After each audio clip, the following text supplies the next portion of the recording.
May 28, 1940. In the center of Berlin, Reichsmarschall Hermann Goering ridicules the bold American plan, 50,000 planes to turn the tide of the war.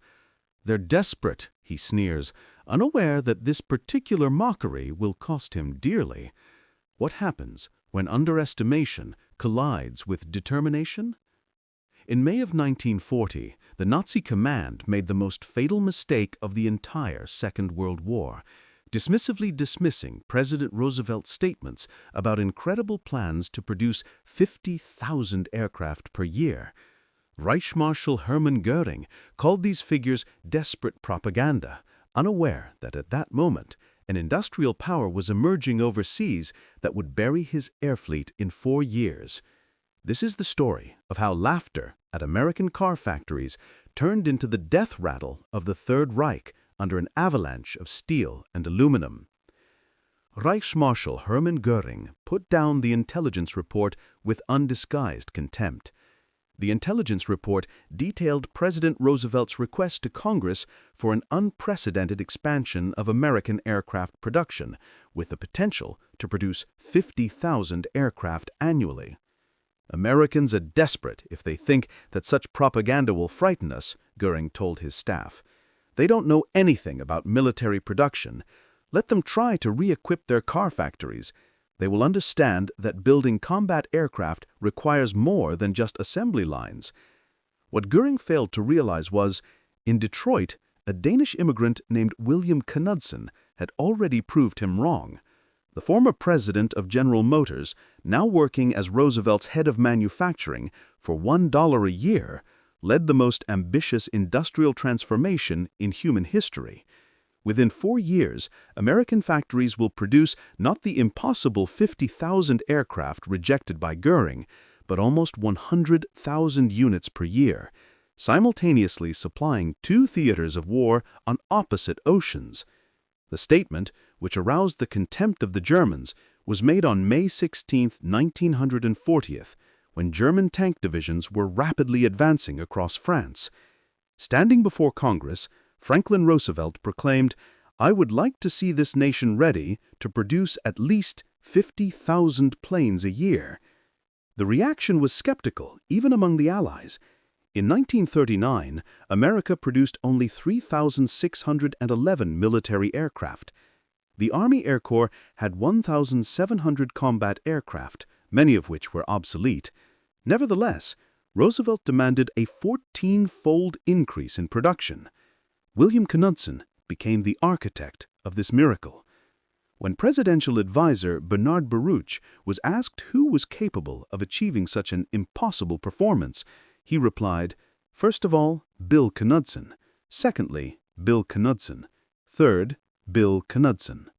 Knudsen left his salary of $300,000 to serve his new homeland, bringing the principles of automotive mass production to the aircraft industry. The transformation began immediately. By December 1941, American factories were producing 2,000 military aircraft per month, which is 20 times more than 2 years earlier. Ford Motor Company has announced plans to build a giant bomber factory in Willow Run, Michigan. Boeing was expanding its facilities in Seattle. Douglas Aircraft employed thousands of workers. The arsenal of democracy was waking up.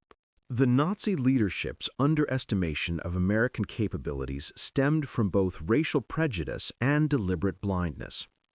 General Friedrich von Bertich und von Berautich, the military attaché in Washington from 1933 to 1941, sent accurate reports describing the American industrial mobilization. His telegram, dated December 1940, contained a warning: American military production will reach unimaginable heights. Berlin dismissed these warnings as a defeatist exaggeration. When Bertich met with Hitler in February 1939 to discuss American potential, the Führer preferred to talk at length about American racial degeneracy instead of listening to intelligence data. Hitler declared that Americans were half Judaized and half Wahngrünnig, and therefore incapable of a protracted war. This ideological blindness would prove fatal. Bias permeated all levels. Luftwaffe intelligence dismissed reports of an influx of women into aircraft factories as a sign of American desperation. They could not imagine that democratic mobilization could surpass totalitarian command. When reports on the work of factories in 3 shifts arrived, German analysts considered this an exaggeration. The Nazi worldview simply could not accommodate the American reality. Ford's Willow Run plant has become the epitome of American ambitions. Construction, which began on April 18, 1941, on agricultural land, turned it into the world's largest factory under one roof. 3,500,000 square feet with an assembly line 1 mile long. Charles Sorensen, Ford's head of production, promised to build 1 B-24 Liberator bomber per hour, while other plants could handle 1 per day. The initial results were disastrous. The first bomber, completed in September 1942, required a complete overhaul. Quality control failures reached 50%. By February 1943, Willow Run was producing only 56 bombers a month, although it promised hundreds. Critics nicknamed him "Will He Run?" But Ford engineers persevered, breaking down 488,193 B-24 parts into controlled subassemblies. They've developed hydraulic riveting tools, prefabricated wiring harnesses, and moving assembly lines. In 1943, they made 578 changes to the design while maintaining production. By September 1943, monthly production had reached 148 bombers. By December, 365. The breakthrough came in April 1944, when Willow Run produced 428 B-24s, 1 every 63 minutes, 24 hours a day. This single plant surpassed the entire German aviation industry in terms of productivity. German pilots first realized American manufacturing superiority during the Tunisian campaign. Major Johannes Steinhoff, commander of JG-77, noted in December of 1942, "American pilots are no longer amateurs. The most alarming thing is that there are more of them every day." This revelation intensified by the year 1943. On January 27th, the first American raid was carried out on Germany itself. 64 bombers attacked Wilhelmshaven.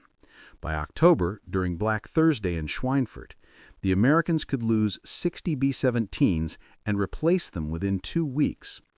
Mathematics has become irrefutable. During the Big Week from the 20th to the 25th of February 1944, the 8th and 15th Air Armies carried out 3,500 bomber sorties against German aircraft factories. The Luftwaffe lost from 262 to 355 fighters, but more critically, about 100 irreplaceable veteran pilots. General Adolf Galland reported to Goering that Germany was losing 1,200 fighters a month, producing 1,000. America was producing 2,500 fighters a month, losing 400. Major Heinz Baer, one of the best German aces with 220 victories, described a mission over Brunswick in January 1944. A stream of bombers stretched from horizon to horizon, no less than 700 flying fortresses and liberators. We had 8 fighters against hundreds. It was hopeless. By 1944, the production of American aircraft had reached staggering proportions. During this year alone, the factories produced 96,270 aircraft, including 16,048 four-engine bombers and 35,743 fighters. The volume of production in this single year exceeded the entire German military production, which amounted to approximately 94,677 aircraft. The discrepancy wasn't just in numbers. Each American bomber carried 13 50-caliber heavy machine guns with thousands of rounds of ammunition. German fighters increasingly flew out with incomplete ammunition. American bombers were equipped with electric turrets, advanced bomb sights, and sophisticated navigation equipment. German fighters often lacked even working radio stations. By May 1944, the Boeing plant in Seattle was producing 16 B-17s daily. Douglas Aircraft, which employed only 68 people in 1936, has grown to 167,000 workers at 9 facilities.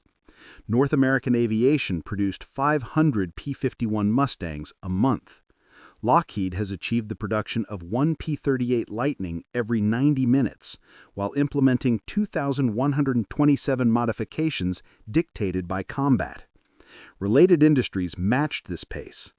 General Motors has produced 57,658 aircraft engines under license. Packard built 55,523 Rolls-Royce Merlin engines. Alcoa's aluminum output increased by 600%. Dow Chemical's magnesium production increased from 6 million to 333 million pounds per year. The transformation of America's workforce has crushed Nazi prejudice.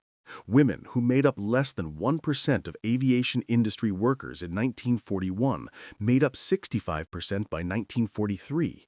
310,000 women among the workers of the aviation industry. At Douglas Long Beach, 22% of the employees were women. Rose Will Monroe, the prototype of Rosie the Riveter, scored 3,000 rivets per shift with 99.5% accuracy at Willow Run. Female inspectors at Douglas have reduced the percentage of defects to a minimum. Ford has redesigned tools for small hands, which has inadvertently increased efficiency. Lighter pneumatic tools have reduced fatigue, and better positioned workplaces have reduced injuries. German intelligence interpreted women's labor as a desperate step. A captured Luftwaffe report dismissed these female workers as temporary, predicting a collapse in quality. Instead, the accuracy has improved. The women excelled at detailed work, electrical wiring, appliances, inspection. Their integration represented a democratic strength, not a weakness. As American manufacturing grew, Germany plunged into fantasy. Goering authorized the Exterminator Program in February 1944, dispersing production to 729 underground facilities using slave labor. 60,000 prisoners worked in the Mittelwerk complex in appalling conditions, while 20,000 died. These underground factories produced more defects than airplanes. The slaves sabotaged the components. Transportation between dispersed facilities caused delays. Quality control has collapsed. The entire Mittelwerk complex produced fewer engines per month than Ford's only Chicago plant. Meanwhile, American innovation accelerated. Boeing has developed a modular B-29 design at 4 facilities with fully interchangeable parts. The pressurized B-29, costing $65,000 apiece, included technologies that Germany could not match even in prototypes. By the beginning of 1945, America was producing 100 B-29s a month. June 6, 1944, demonstrated the culmination of American production. The invasion operation involved 11,000 Allied aircraft against 300 German sorties, a superiority of 36-1. This was not a tactical advantage, but an industrial annihilation. In the period from January to May of 1944, 145,000 tons of bombs were dropped on German targets, which exceeded the entire volume of German bombing of Britain during the entire war. The transport aircraft delivered 3 airborne divisions in one day, using more aircraft that were available in the entire German transport fleet. By December 1944, individual raids included 1,200 bombers, accompanied by 900 fighters. The P-51 Mustang fighters had a range of flight to Poland, characteristics suitable for any enemy, and existed in such numbers that losses became insignificant. The German pilots called them Indians, swarming everywhere at the same time. As defeat approached, even the Nazi leadership recognized the industrial disaster. In December 1944, Goebbels wrote in his diary, "Goering's promises about the superiority of the Luftwaffe now seem like criminal nonsense. We are fighting the world's greatest industrial power with rhetoric." Rommel told his staff before D-Day, "The Americans can lose 10 tanks for every one we destroy, and they will still defeat us. When they land, they will come with such material superiority that no position can stand." Even Hitler confessed to Speer in January 1945, "We should have listened to Bertich's reports. Their industrial potential was crucial. While we were building hundreds, they were building tens of thousands."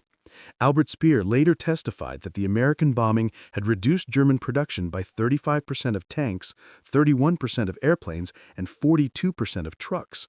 He stated unequivocally the American attacks which followed a certain system of attacking industrial targets caused the collapse of German weapons. The German Messerschmitt Me-262 jet fighter, commissioned in the middle of 1944, was a true innovation, being 100 miles per hour faster than any Allied fighter. Hitler and Goering believed that this miracle weapon could restore air superiority despite being outnumbered. But Germany produced only 1,430 Me-262, while no more than 200 were in working condition at the same time. The engines required major repairs every 10 hours. Critical materials were unavailable, which forced the use of low-quality substitutes. Meanwhile, America began developing jet engines in 1942. The American industrial depth allowed for the simultaneous pursuit of a multitude of technologies, a luxury that Germany could not afford. The contrast represented the result of the Industrial War.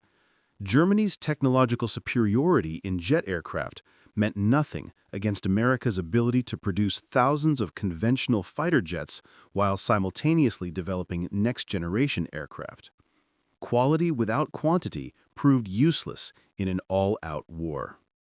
Goering's arrest on May 8, 1945, by units of the 36th Infantry Division of the United States marked the beginning of his clash with reality. Initially calm at the Augsburg Interrogation Center, he insisted that German technology was excellent, overcome only by numbers. His subsequent transfer to the Oshkana camp in Luxembourg, a specialized facility for high-ranking Nazi prisoners, led to intense interrogation. In July 1945, Major Kenneth Heckler conducted extensive interviews documenting Goering's evolving recognition of American industrial superiority. "I knew that the American industrial potential was great," Goering confessed to Heckler. "But the performance surpassed my worst fears. That single factory at Willow Run produced more aircraft than our entire bomber force at its peak. It was inconceivable." He expressed particular amazement at American logistics. "Your ability to supply troops on 2 oceans while maintaining domestic production, it was beyond our comprehension. We could not adequately supply troops 500 miles from Germany. You supplied armies 5,000 miles from America." During their trial in Nuremberg, prosecutors presented Goering with overwhelming evidence of American industrial superiority. The charts showed that by 1944, America was producing more aircraft per month than Germany was producing annually. Films about Willow Run's assembly lines were shown, while prosecutors listed the German cities destroyed by bombers from this single factory. Goering's testimony on March 14, 1946, showed his struggle with scale. "I considered the economic and technical potential of the United States to be extraordinarily great, especially in the Air Force. But I never imagined that they could increase aircraft production 100 times in 4 years. Such growth seemed physically impossible." A prison psychologist documented Goering's obsession with production statistics. He repeatedly calculated the ratios by comparing individual American plants with the entire German production. He seemed particularly fixated on Willow Run, calling it "that damned factory that broke our backs." When he was shown that America had produced 812,615 aircraft engines against Germany's 241,675, Goering just stared at the numbers in silence. The mathematical reality of defeat was undeniable. The scale of the transformation is staggering even today. Of the 3,611 military aircraft in 1940, America had produced 295,959 by the end of the war, including 97,810 bombers and 99,465 fighters. This represented not just quantity, but systemic superiority in every aspect of production. 2 million Americans worked in the aircraft industry at its peak, including an unprecedented diversity: women, African Americans, Mexicans, Native Americans, workers with disabilities, teenagers, and senior citizens. This democratic mobilization has achieved what the totalitarian command could not. Voluntary cooperation surpassed the productivity of forced labor in all indicators. The workforce that came to the factories in 1941, knowing nothing about aviation, came out in 1945 as the most skilled aviation workforce in the world. They didn't just build airplanes, they revolutionized manufacturing itself. Statistical quality control, developed for bomber production, has become a standard industrial practice worldwide. Automation principles, pioneered at Willow Ras, have transformed global manufacturing. The engineers who developed the assembly lines for the bombers would later design the Saturn V rocket.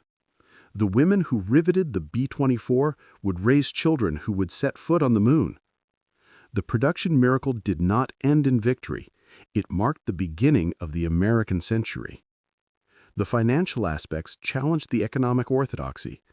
Aircraft production consumed $45 billion in the 1940s, which is equivalent to $800 billion today. The B-29 program alone cost more than the Manhattan Project. However, instead of ruining America, military production has created unprecedented prosperity. Unemployment, which plagued the decade of Depression, has completely disappeared. Personal income doubled between 1940 and 1945. War bond sales by the workers themselves financed most of the expansion. The Willow Run workers only bought $45 million worth of bonds to finance their own plant. Germany, by contrast, had used 40% of its total industrial potential for aircraft production by 1944, but had produced less than half of the American output. Slave labor, which was increasingly relied upon, proved to be catastrophically counterproductive. Sabotage was widespread. The quality has collapsed. Productivity per German worker actually decreased after 1943, while American productivity increased by 300%. The production infrastructure created for the war became the foundation of post-war prosperity. On October 15, 1946, a few hours before the scheduled execution, Hermann Goering wrote his last letter. In it, he made his fullest recognition of the importance of the industrial war. The Americans won with industrial might, not military prowess. We were defeated not by the best soldiers, but by the best factories. A nation that we thought could only produce consumer goods has buried the Wehrmacht under aluminum and steel. His last recorded statement to Gilbert was equally revealing. We declared war on the industrial giant while he was sleeping. When he woke up, we were doomed. They didn't just surpass us in production, they have revolutionized manufacturing itself. Every aspect of their system has proven superior to ours. Goering committed suicide that night, but his last testimony remains the verdict of history in the industrial war. The Reichsmarschall, who rejected American opportunities, died knowing that one American factory exceeded the lifetime production of his entire air fleet. Military historians consider the American industrial achievement to be a decisive factor in the Allied victory. Without the overwhelming material superiority it provided, D-Day would have been impossible, the bombing campaign unsustainable, and the Pacific War unplayable. Richard Overy, a leading historian of the Air War, concluded the outcome was determined not by morale or tactical brilliance, but by the weight of the material. The Allies won because they buried their enemies under an avalanche of production. The figures absolutely confirmed this assessment. By 1944, America alone was producing more military aircraft than the rest of the world combined, both the Allies and the Axis. It was not a gradual superiority, but an order of magnitude dominance. Germany faced not defeat, but annihilation. However, the significance of the industrial miracle surpassed the military victory. It proved the superiority of democracy over dictatorship, the advantage of freedom over tyranny, and the power of voluntary cooperation over forced submission. The workers who achieved this transformation were not slaves or conscripts, but free citizens united by a common goal. Hermann Goering's fatal disregard for American manufacturing facilities was the most catastrophic mistake in history. His contempt for democratic industrial potential cost Germany the war and millions of lives. His failure to recognize American capabilities sealed the fate of the Third Reich even before the first bomber reached the German skies. The transformation from 3,000 to 100,000 aircraft annually has demonstrated that free societies, faced with an existential threat, can achieve the impossible. American workers didn't just fulfill Roosevelt's impossible goal, they doubled it down. They didn't just match German production, they surpassed it 5 times, while fighting in the Pacific Ocean at the same time. It would be useful for today's leaders to remember Goering's mistake.